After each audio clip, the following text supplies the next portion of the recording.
Students, आज जो हमारा टॉपिक है वह है Coulomb's law in vector form. ठीक है,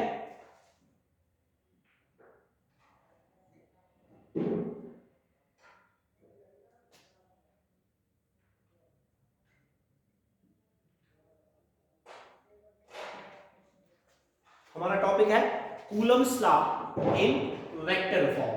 ठीक है, तो Coulomb's law in vector form को देखो, इसमें दो चीजें हम देखेंगे। सबसे पहली बात, जो इलेक्ट्रोस्टैटिक फोर्स हो या कोई भी टाइप का फोर्स होता है ना, क्योंकि हमें पता है फोर्स एक वेक्टर क्वांटिटी होती है। ठीक, तो अगर फोर्स वेक्टर क्वांटिटी है तो इसकी वेक्टर फॉर्म लिखना बहुत जरूरी है। तो चूंकि इलेक्ट्रोस्टैटिक फोर्स जो है ये भी तो वेक्टर क्वांटिटी है, तो इसकी वेक्टर फॉर्म हम लिखेंगे। तभी मैंने लिखा टॉपिक का नाम Coulomb's law in vector form, यानी कूलम्स लॉ को हम लिखेंगे किसमें? वेक्टर फॉर्म में। एक बात। दूसरी जो बात हमें यहां पर प्रूव करेंगे इस टॉपिक में वो ये है, जो कूलम्स लॉ है ना, या कूलम्स फोर्स जो है, ठीक है, ये न्यूटन्स थर्ड लॉ ओबे करता है।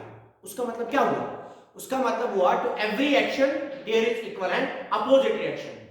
या मैं बोल सकता हूं, जब पॉइंट चार्जेस को फाइनाइट डिस्टेंस पे रखा जाता है ना, इनकी जो इंट्रैक्शन होती है वो म्यूचुअल इंट्रैक्शन होती है। दैट मींस अगर ए बी पे फोर्स एक्सर्ट करता है, बी भी फिर ए पे फोर्स एक्सर्ट करेगा। ठीक है, तो ये चीज भी हम यहां पर प्रूव करेंगे। दैट इज कूलम्स लॉ जो है या कूलम्स फोर्स जो है ये न्यूटोनियन इन कैरेक्टर है, ये ओबे करता है Newton's third law of motion. Is it clear? तो इस टॉपिक में हम यही कुछ डिस्कस करने जा रहे हैं, लेकिन इस टॉपिक के लिए कुछ चीजें इंपॉर्टेंट है। इंपॉर्टेंट क्या है? सबसे पहले हम डायग्राम को क्लियर कर लेते हैं। अगर हमारी डायग्राम क्लियर हो जाएगी ना, डेरिवेशन फिर 2 सेकेंड्स में हमें क्लियर हो जाएगी। सबसे पहले देखिए, मैं कंसीडर करूंगा, ध्यान से देखना है डायग्राम, हर एक टर्म को यहां पर ध्यान से देखना। मैं कंसीडर करूंगा 2 point charges Q1 and Q2. Let us suppose we'll consider 2 point charges Q1 and Q2. Now they are separated by some distance of, let us suppose they are separated by some distance of r. ठीक है बेटा, हमने consider किए 2 point charges Q1 and Q2. Now they are separated by some distance कितनी है? r. ठीक है बेटा। नाउ अब देखिए, चूंकि Q1 और Q2 का जो नेचर है, नेचर मतलब पॉजिटिव है नेगेटिव है। अब देखा जाए ये दोनों पॉजिटिव है, ठीक है। अगर ये दोनों पॉजिटिव है, ये एक दूसरे के ऊपर रिपल्सिव फोर्स एक्सर्ट करेंगे। दैट मतलब Q1 Q2 पे रिपल्सिव फोर्स एक्सर्ट करेगा और Q2 Q1 पे रिपल्सिव फोर्स एक्सर्ट करेगा। ठीक है। नाउ जब से सपोज यहां पर जब Q1 पे Q2 फोर्स एक्सर्ट करेगा, रिपल्सिव फोर्स एक्सर्ट करेगा, ऑब्वियसली उसकी डायरेक्शन आउटवर्ड्स होगी ना, यहां की ओर। नाउ लेट अस सपोज इसको मैं रिप्रेजेंट कर रहा हूं F12 वेक्टर में डाल रहा हूं, लेकिन इसको डिफाइन करना है। क्या है F12? आप F21 भी लिख सकते हो, नो इशू, लेकिन डिफाइन करना है क्या है। F12 है क्या? F12 मैं यहां लिख लेता हूं, F12 is force on Q1। F12 जो है ये फोर्स है किस पे? Q1 पे। किसकी वजह से? Due to Q2। ठीक है, सो F12 क्या है? Force on Q1 due to Q2। Now अब Q1 जो है ये भी क्या एक्सर्ट करेगा? Q2 पे फोर्स, लेकिन कौन सा फोर्स? Repulsive force. और रिपल्शन कहां की ओर होगा? आउटवर्ड्स। तो ये रिपल्शन यहां की ओर होगा ऑब्वियसली। लेट अस सपोज इसको मैं डिनोट कर रहा हूं F21 से। ठीक, F21 है क्या? F21 है क्या? F21 है force on Q2 due to Q1। ठीक है, तो दो टर्म्स मैंने यहां पर डिफाइन की। F12 वो है क्या? Force on Q1 due to Q2, and दूसरी मैंने यहां पर डिफाइन की F21, वो क्या है, force on Q2 due to Q1। Now अब एक और टर्म डिफाइन करूंगा यहां पर। Now let us suppose that Q1 से लेके Q2 तक let R12 vector, let R12 vector, let R12 vector, let R12 vector, R12 vector है क्या, let R12 vector is the displacement vector, कहां से, Q1 से लेके Q2 तक। तो मैं लिख लेता हूं, तो R12 vector is what, is displacement vector from, कहां से कहां तक, ये याद रखिएगा, कहां से कहां तक, ये है फ्रॉम, मैं डॉटेड लाइन से रिप्रेजेंट कर रहा हूं इसकी डायरेक्शन, डॉटेड लाइन से मैं इसकी डायरेक्शन रिप्रेजेंट कर रहा हूं, ये तो वेक्टर नोटेशन है, ये जो मैंने ऊपर एरो डाला, नीचे ये रिप्रेजेंट कर रहा है इसकी direction. Let R12 is displacement vector, कहां से, फ्रॉम Q1 to Q2, ठीक है। R12 क्या है, R12 डिस्प्लेसमेंट वेक्टर है, कहां से कहां तक, ये डिस्प्लेसमेंट वेक्टर है Q1 से लेके Q2 तक। इसी तरह now R21 vector displacement vector, कहां से कहां तक, मैं एरो डाल रहा हूं, ये डिस्प्लेसमेंट वेक्टर है यहां से Q2 से Q1 तक, मैं लिख लेता हूं R21 is what, it is displacement vector from, कहां से, Q2 से कहां तक, Q1 तक, ठीक है। R21 क्या है, डिस्प्लेसमेंट वेक्टर है, कहां से, Q2 से लेके Q1 तक। तो दोनों क्लियर हुए, ठीक है, चार टर्म्स यहां पर क्लियर हुई। F12 क्या है, force on Q1 due to Q2। अच्छा, F21 क्या है, force on Q2 due to Q1। अच्छा, R12 क्या है, डिस्प्लेसमेंट वेक्टर, कहां से, फ्रॉम Q1 टू Q2, जो कि यहां पर है from Q1 to Q2। And R21 क्या है, displacement vector from Q2 to Q1। ये मेरे ऊपर डॉट से डाल रहा है एरो। नाउ अब चूंकि एक और चीज हमें जरूरत पड़ेगी, यूनिट वेक्टर। यूनिट वेक्टर आपने 11th में पढ़ा है, क्योंकि डायरेक्शनल वेक्टर होता है, ये डायरेक्शन रिप्रेजेंट करता है किसी भी वेक्टर की, और ये होता है किस डायरेक्शन में होता है, ये होता है इन the direction of a given vector. Unit vector जो होता है ना, वो होता है इन the direction of given vector, यानी अगर गिवन वेक्टर इस डायरेक्शन में है, उसका यूनिट वेक्टर भी इसी डायरेक्शन में होगा, ठीक है। तो यूनिट वेक्टर क्या, अगर ये वेक्टर यहां है, इसका यूनिट वेक्टर भी कहां होगा, R12 कैप, आपको पता है इसे कैप से रिप्रेजेंट करते हैं। सो R12 इज क्या, R12 कैप क्या है, यह है यूनिट वेक्टर, किस डायरेक्शन में, या इन the direction of R12 vector. मैं लिख लेता हूं R12 cap is unit vector, unit vector in the direction of R12 vector, in the direction of R12 vector। तो यूनिट वेक्टर R12 क्या है, R12 कैप है यूनिट वेक्टर, किस direction में, in the direction of what we called, in the direction of, ठीक है। So in the direction of R12 vector. Now ठीक है, सो नाउ तो इसकी डायरेक्शन रिप्रेजेंट करेंगे, इसकी डायरेक्शन ये मैं एरो से डाल रहा हूं R12 की। इसी तरह इसका भी यूनिट वेक्टर यहां होगा ना, R21 कैप, ये इसी डायरेक्शन में होगा। तो यहां पर अगर लिखे जाए R21 कैप है क्या, ये यूनिट वेक्टर है, किस वाली डायरेक्शन में, in the direction of R21 vector, ठीक है। R21 वेक्टर इस वाली डायरेक्शन में। तो ये चार टर्म्स क्लियर हुई, ये 6 टर्म्स आ गई हमें, तो ये क्लियर हुई, ठीक है। तो क्योंकि इसी पे डेरिवेशन है, इसी पे हमारी सारी डेरिवेशन है, इसको जरा क्लियर रखिएगा, ठीक है। तो ये बिल्कुल इजी है, बिल्कुल इजी है ये, ठीक है। नाउ अब हम बात करते हैं कूलम्स लॉ की, ठीक है। मैं लिखूंगा, मैं यहां पर लिख लेता हूं, according to Coulomb's law, Coulomb's law, ठीक है। कूलम्स लॉ का स्टेटमेंट आपको पता है, F is equal 1/4 pi epsilon not. चूंकि यहां पर मैंने मीडियम मेंशन नहीं किया है, इसका मतलब मैंने ऑलरेडी इंट्रोडक्शन की क्लास में पढ़ाया है, इसका मतलब जो मीडियम है वो एयर है। वो एयर के लिए यहां पर एप्सिलॉन आर का वैल्यू 1 होता है, तो मैं लिखूंगा F is equal to 1/4 pi epsilon naught Q1 Q2 divided by R square.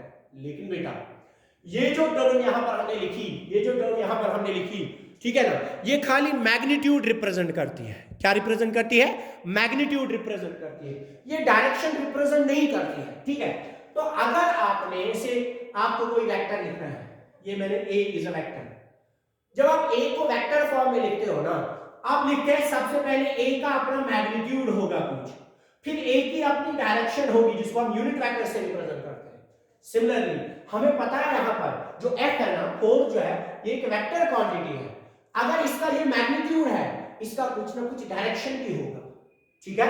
तो ऑन दिस बेसिस मैं जब मेंशन करूंगा इसको, मैं लिखूंगा सो F, अभी तो यहां पर वेक्टर नहीं डालेंगे हम, F12 हम निकालेंगे, ठीक है। F12 क्या है? Force on Q1 due to Q2। तो F12 जब हम निकालेंगे अकॉर्डिंग टू कूलम्स का, किसके बराबर होगा? 1/4 pi epsilon naught Q1 Q2 divided by R square. ये तो मैग्नीट्यूड है, लेकिन हमें साथ में क्या मेंशन करना है?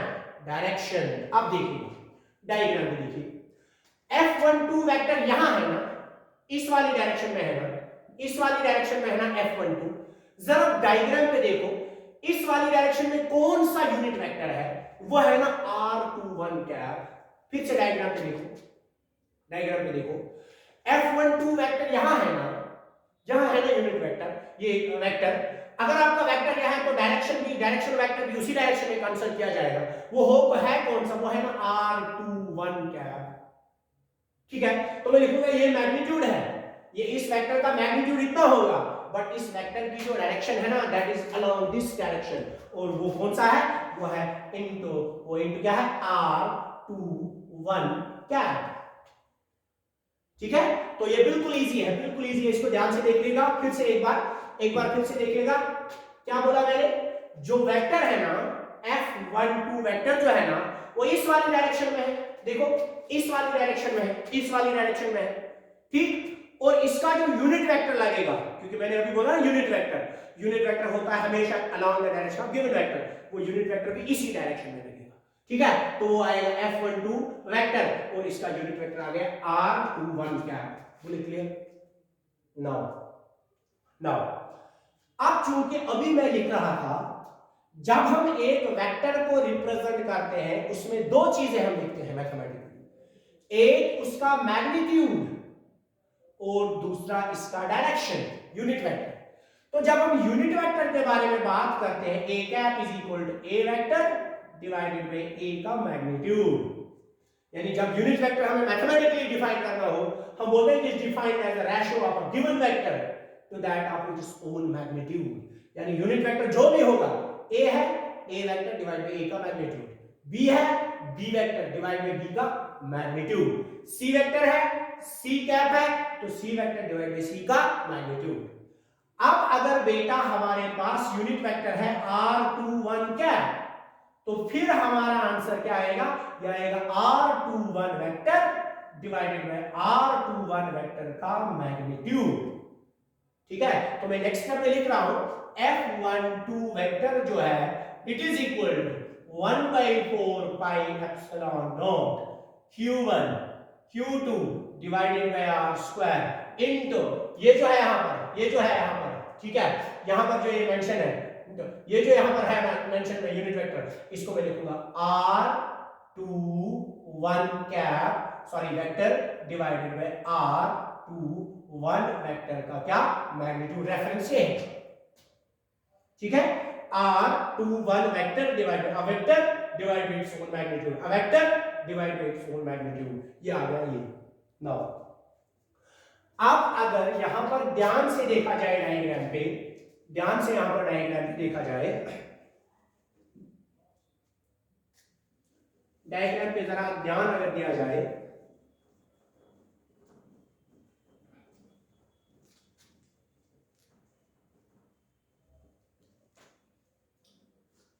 अगर डायग्राम पे ध्यान दिया जाए, जो डिस्प्लेसमेंट वेक्टर है ना R12 वेक्टर, इसका मैग्नीट्यूड किसके बराबर होगा?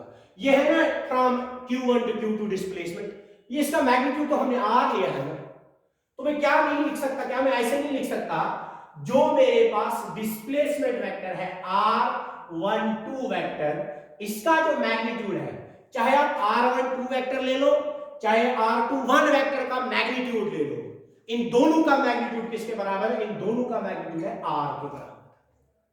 ठीक है, क्योंकि ये डिस्प्लेसमेंट कहां से कहां तक है, से सपोज ये डिस्प्लेसमेंट है फ्रॉम A टू B, लेकिन अगर उसको कंसीडर किया जाए इसका मैग्नीट्यूड कितना है, वो तो R ही है ना।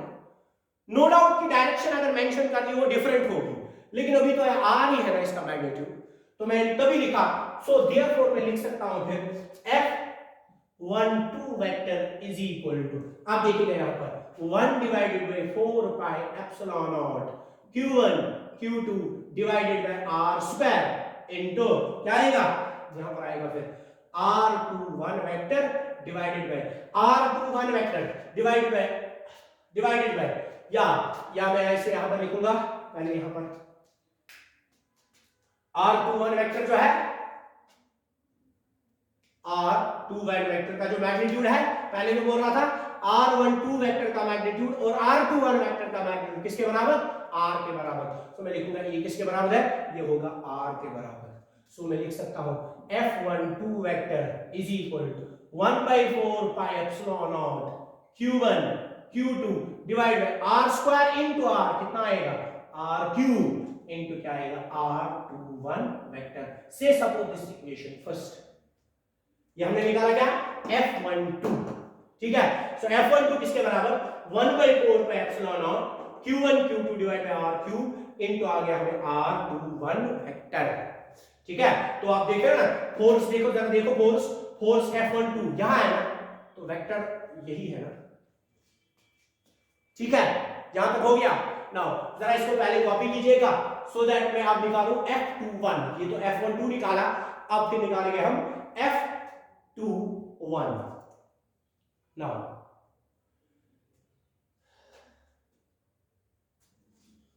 यहां पर देखिए फिर से,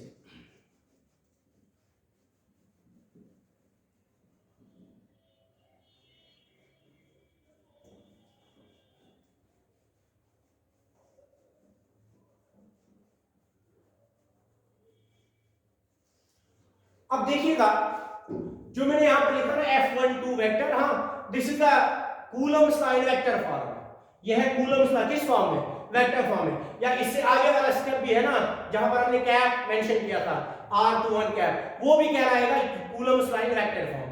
अब क्योंकि ये म्यूचुअल इंटरेक्शन होती है एक दूसरे के ऊपर, दैट मतलब अगर Q1 Q2 पे फोर्स एक्सर्ट करेगा, फिर ऑब्वियसली Q2 भी Q1 पे फोर्स एक्सर्ट करता है, तो वो निकाल रहे हैं आप, ठीक। तो उसके लिए मैं क्या लिखूंगा, मैं लिखूंगा F21 वेक्टर इज इक्वल बिल्कुल उसी हिसाब से, फिर से क्या लिखेंगे 1/4 pi epsilon naught Q1 Q2 divided by R square into क्या आएगा, इनटू आएगा इसका यूनिट वेक्टर। बताइए जरा F21 यहां है ना इस डायरेक्शन में, डायग्राम में देखिए इस डायरेक्शन में है ना, तो यूनिट वेक्टर भी उसी डायरेक्शन का हो लगेगा ना, यूनिट वेक्टर बिल्कुल उसी डायरेक्शन का लगेगा। वो कौन सा है, वो है ना ये वाला R12 कैप, है ना, वो है ना R12 cap, sorry R12 cap, ठीक है।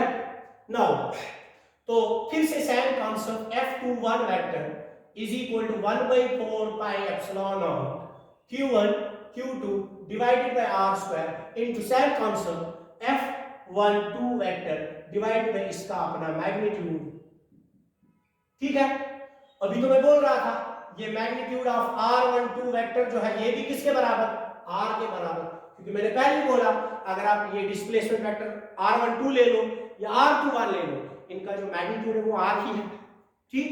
नाउ तो मैं लिख सकता हूं सो F21 vector is equal to 1/4 pi epsilon naught Q1 Q2 divided bye, इसके बदले R आएगा ना, वो R into R कितना बनेगा, वो बनेगा R क्यूब into क्या बनेगा R12 vector, R12 vector.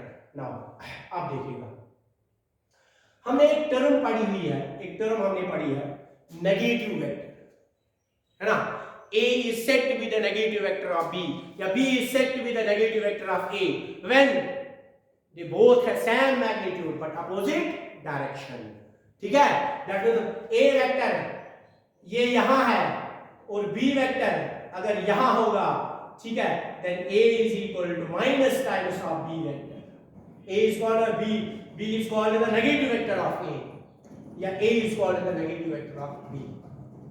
That मतलब अगर दोनों का मैग्नीट्यूड वेक्टर्स का मैग्नीट्यूड सेम है, बट डायरेक्शन अपोजिट है, तो उसको नेगेटिव वेक्टर बोला जाता है। आप देखिए जरा R21 वेक्टर का मैग्नीट्यूड देखिए कितना है R, जरा R12 वेक्टर का मैग्नीट्यूड देखिए कितना है R।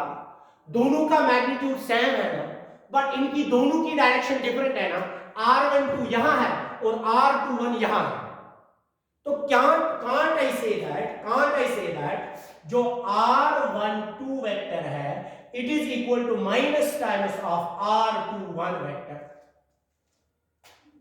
can't I say that कि R12 वेक्टर जो है it is equal to minus times of R21 vector, because दोनों का मैग्नीट्यूड कितना है R, और डायरेक्शन डायग्राम से जाओगी क्लियर, दो डायरेक्शन दोनों की क्या है, डायरेक्शन दोनों की डिफरेंट है, ठीक। अगर R12 यहां है, R21 यहां है, ठीक।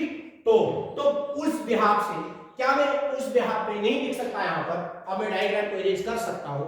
यहां पर देखिए मैं डायग्राम इरेज कर रहा हूं,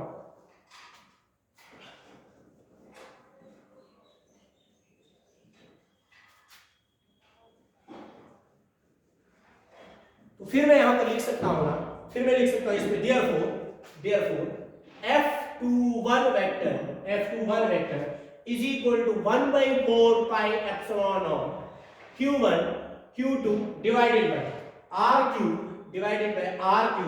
into लिखूंगा इसके बदले into minus times of R21 vector, ठीक है। जो यहां पर R12 था ना, R12 जो था इसके बदले लिखा मैंने minus times of R21, ठीक है, क्योंकि मैग्नीट्यूड सेम था, डायरेक्शन अपोजिट।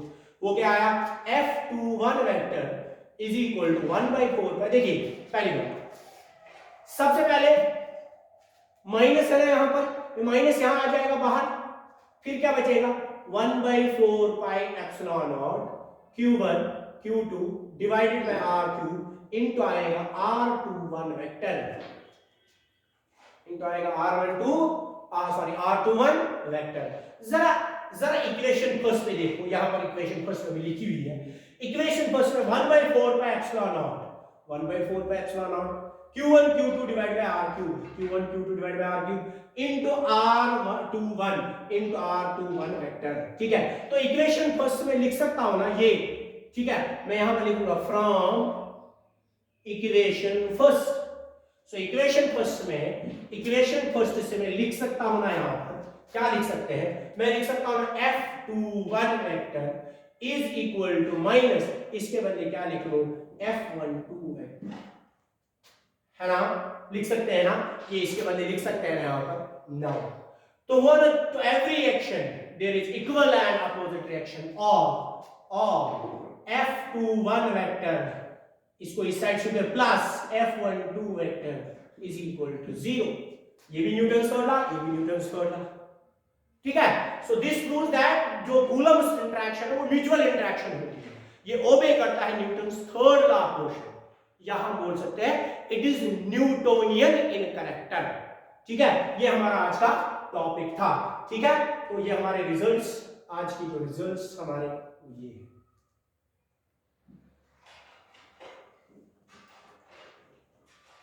ये हमारे रिजल्ट्स आज